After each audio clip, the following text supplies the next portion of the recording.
Hi friends, నేను మీ నాయుడు సార్ని. 100% మీరు మాట్లాడతారు నిహాలి స్పోకెన్ ఇంగ్లీష్ ఇన్స్టిట్యూట్. ఈ వీడియోలో మనం గెట్ గురించి తెలుసుకోబోతున్నాం. ఈ వీడియో కనుక మీకు నచ్చినట్లయితే లైక్ చేయండి, షేర్ చేసుకోండి. షేర్ చేసుకోవడం వలన ఎంతోమంది ఇంగ్లీష్ రాని వారికి నిహాలి స్పోకెన్ ఇంగ్లీష్ని పరిచయం చేసిన వారు అవుతారు. మీరు గనక మన నిహాలి స్పోకెన్ ఇంగ్లీష్ని మొదటిసారి చూస్తూ ఉన్నట్లయితే తప్పకుండా సబ్స్క్రైబ్ చేసుకోండి. గెట్ అంటే పొందు అని అర్థం. గెట్ను ఎలాంటి సందర్భాలలో ఉపయోగిస్తాము అంటే మనం మాట్లాడే మాటల సందర్భాలలో దేనినైనా పొందు అని చెప్పే సందర్భంలో మనం గెట్ను ఉపయోగిస్తాము.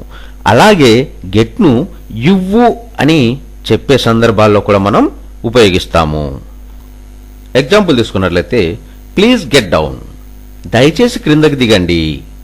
గెట్ రెడీ, తయారవ్వండి. Let it get going, don't stop, వెళ్ళనివ్వండి, ఆపొద్దు. Get me a glass of water, నాకు ఒక గ్లాస్ మంచినీరు ఇవ్వండి. ఎగ్జాంపుల్ తీసుకున్నట్లయితే ప్లీజ్ గెట్ డౌన్, దయచేసి క్రిందకి దిగండి. గెట్ రెడీ, తయారవ్వండి. Let it get going, don't stop, వెళ్ళనివ్వండి, ఆపొద్దు. Get me a glass of water, నాకు ఒక గ్లాస్ మంచినీరు ఇవ్వండి. గెట్ అంటే పొందు అని అర్థం. గెట్ను ఎలాంటి సందర్భాలలో ఉపయోగిస్తాము అంటే మనం మాట్లాడే మాటల సందర్భాలలో దేనినైనా పొందు అని చెప్పే సందర్భంలో మనం గెట్ను ఉపయోగిస్తాము.